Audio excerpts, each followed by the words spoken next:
kailan makakasaing ang sinaing ay hindi pa nagagatukan. Kailangan gatungan ang sinaing nang maluto'y tayo makakain. Ang kahoy na panggatong kaya hindi nasulihan ay higit na mas marami ang nasa kalan kaysa kanila. Sana si Marie, kung siya'y malungkot, kaya'y naghahanap. Dalawa'y angkot at siyang anong sarap. Ngunit ang pangtatlo, siya ang kalabisan. Kung di matiyak si Neneng kung sino sa kanilang kakausapin. Mga kanayon, anong kailangan?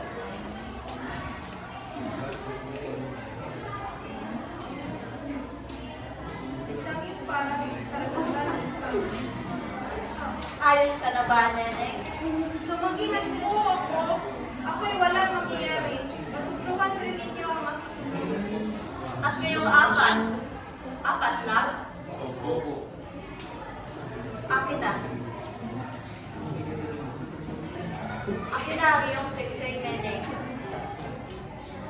Kayong apat ay magpapalabunutan kung sino ang unang sisisid sa siksing na inihulog ni Neneng. At ikaw, Benteng, ang unang sisisid sa dagat ng pag-ibig upang makuha ang siksing.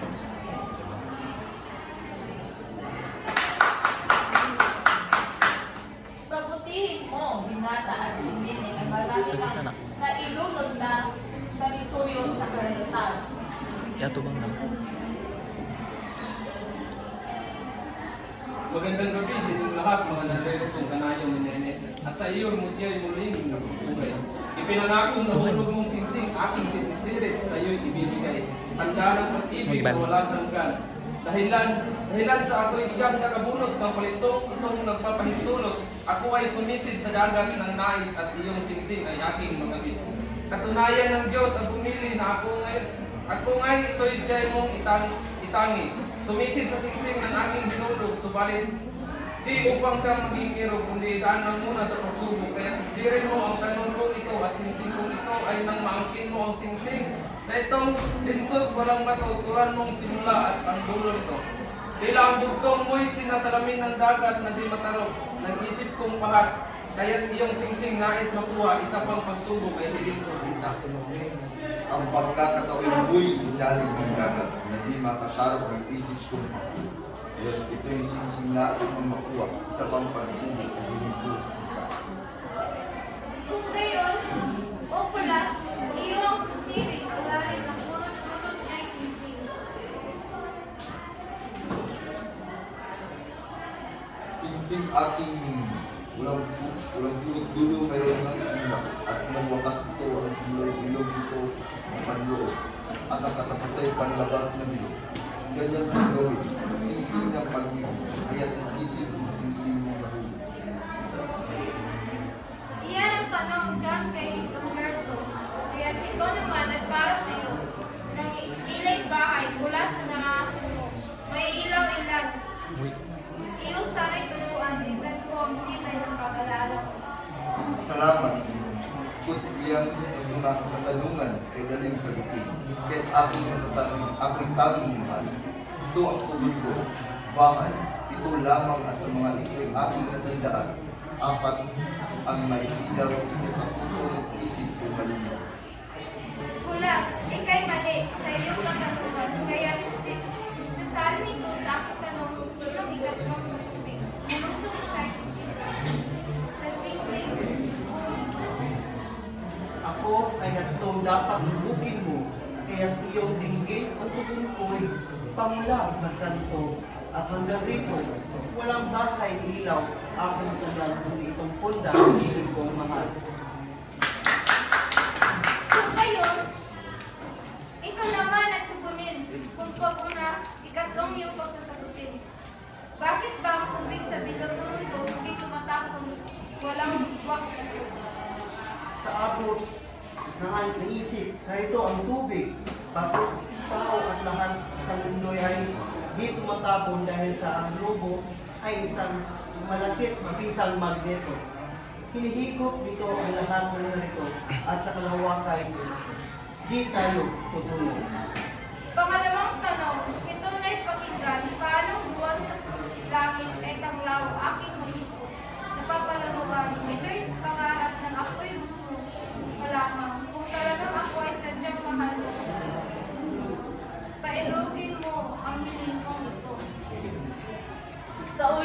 pagkakataon ay nagkaganito ang ako.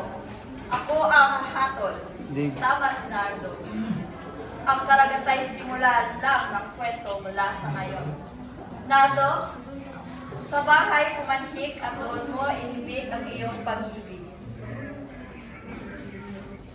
Mabuhay si Iko! Mabuhay! Mabuhay ang karagatan! Aliwang Pilipino!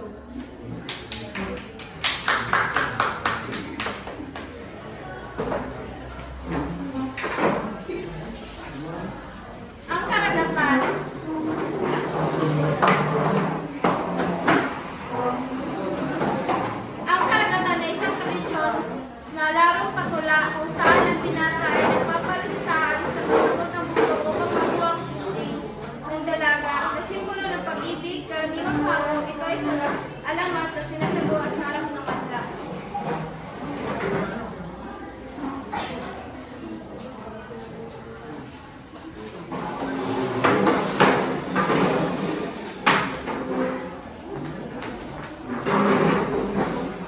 Ngayon naman ay babahagi naman namin ang dulang duklo.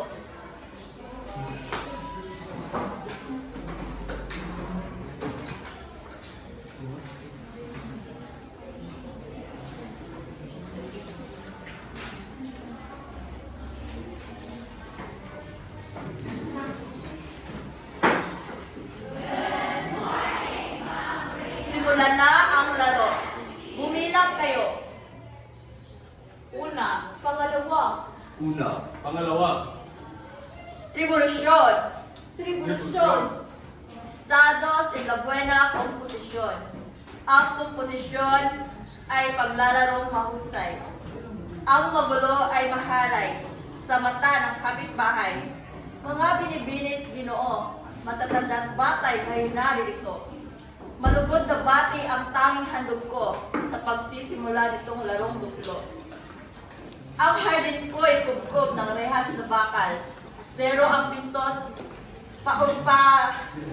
asero ang pintot, patalim ang urang. Ngunit ang nawala ang ibon kong hiram. Mga bilyaka ang luhat nagnakaw. hindi kami ang nagnakaw. Sino ang nagnakaw?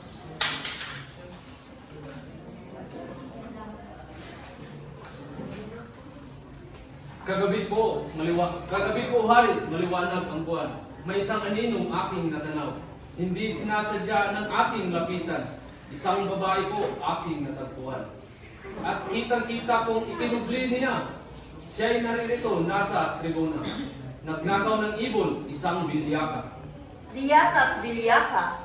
Sino sa kanila? Sa unang hanay po, huwag paniwalaan, siya'y bulaan. Katahimikan. Makatotohanan. ako'y nalalaan. Kung kagabi lamang ang sinabi niya, hindi maaaring kami magkasama. Kami na namamasyal ng irong kong sinta. Paano mananakaw ang ibong sa hawla? Kung hindi nga siya'y sabihin kung sino at pagkaasahang parurusahan ko. Ang luha ng ibo ikalawang hanay, doon nakaupo ng buong hinusay. Walang iba kundi kanyang kasintahan.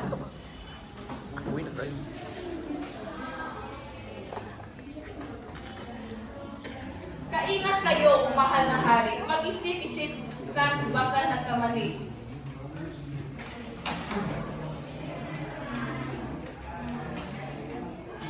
Kaya ingat kayo, mahal na hari. Mag-isip-isip ka, no? Ikaw.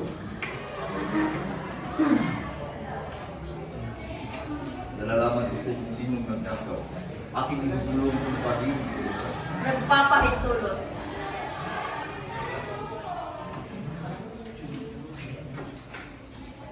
Ipapakaon ko, talaga bang tunay? Mahal na hari po, ibo'y aking dala. Isa sa uli ko sa kinuhang hawla. Kagabi po ito'y kinuha ng reyna. Siya ay nag-aalin sa panguulila. Kung gayon ay walang dapat halusahan. Isa sa uli ko sa inyo, ibalik ang ibon sa hawlang kinunan. Kung ulitin pa ay ipagbibigay alam nang huwag nang iba pa ang mapagbintangan. Pinagbigay alam sa inyong gwardya, baka makalimutan at malingat siya. Maraming salamat. Bilyak at bilyako. Ngayon, tinatapos itong larong duplo. Paalam sa lahat, salamat sa inyo. Muling magkikita ng maglalaro tayo.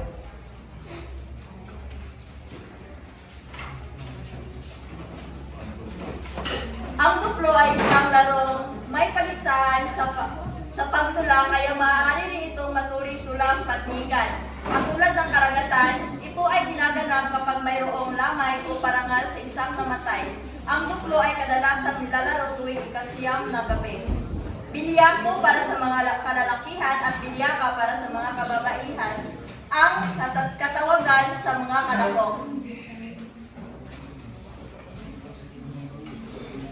Ngayon naman, ang isusunod na iprepresenta ay Huwego de Prenda.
Oh, hits, hits!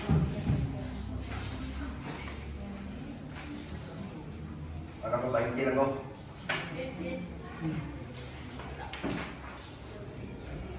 Wala.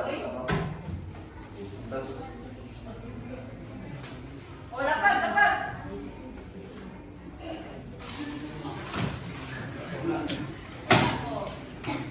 diabetes.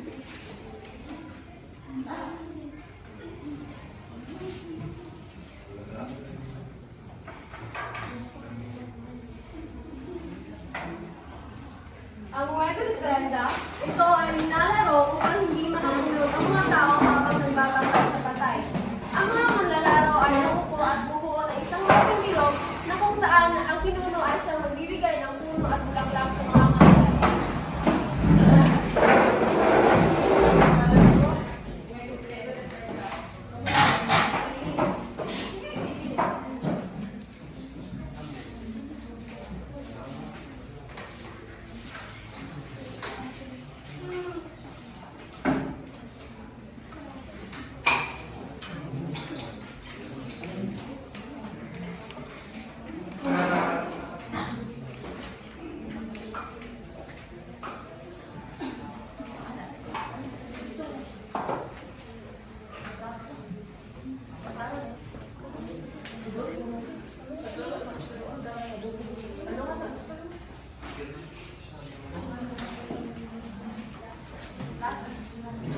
So, dumako naman tayo sa huling dula na aming i-representa. So, ito ay karilyo.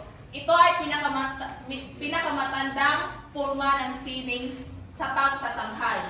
Ito ay itinuturing isang laro ng mga tao-tauhan, ginagampanan ng mga aninong ginawa mula sa karton, na pinapanood ng magalaw sa likod ng isang puting tela at pinapagalaw naman ng mga taong na di nakikita na siyang nagsasalita rin para sa mga kartong gumagalaw.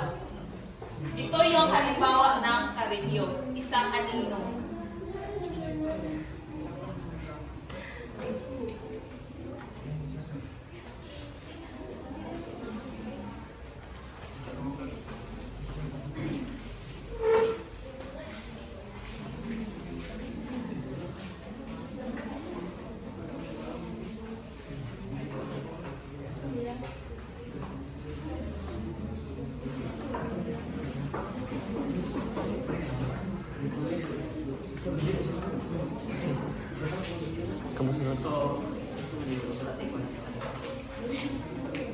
Ako naman,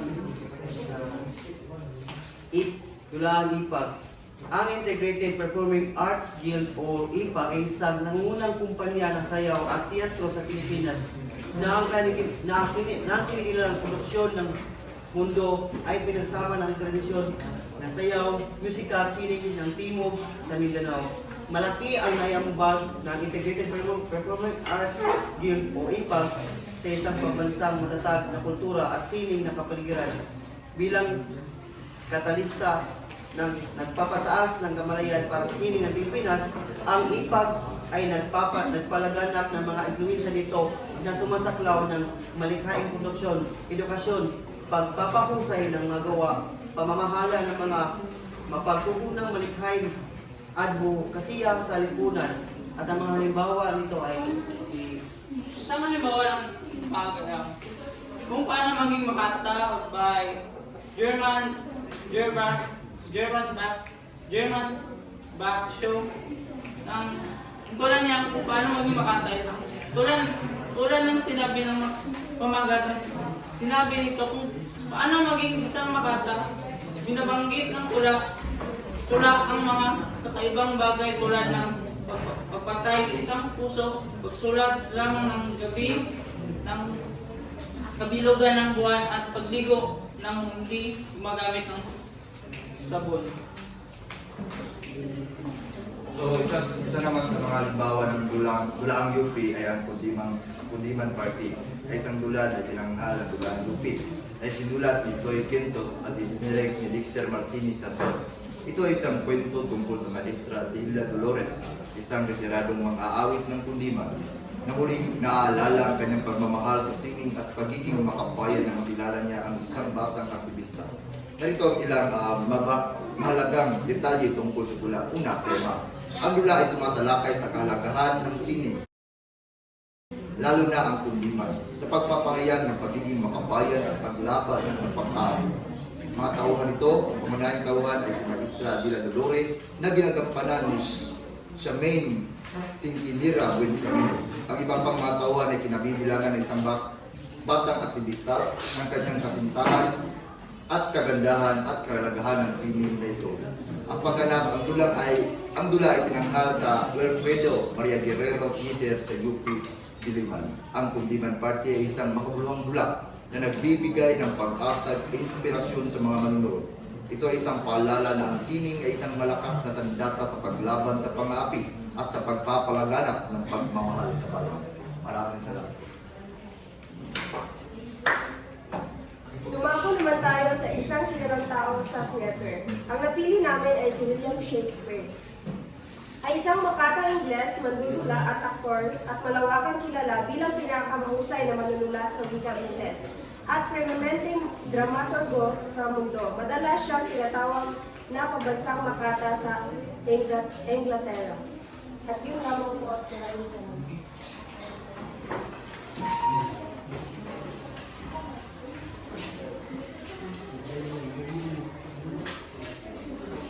Maraming salamat po.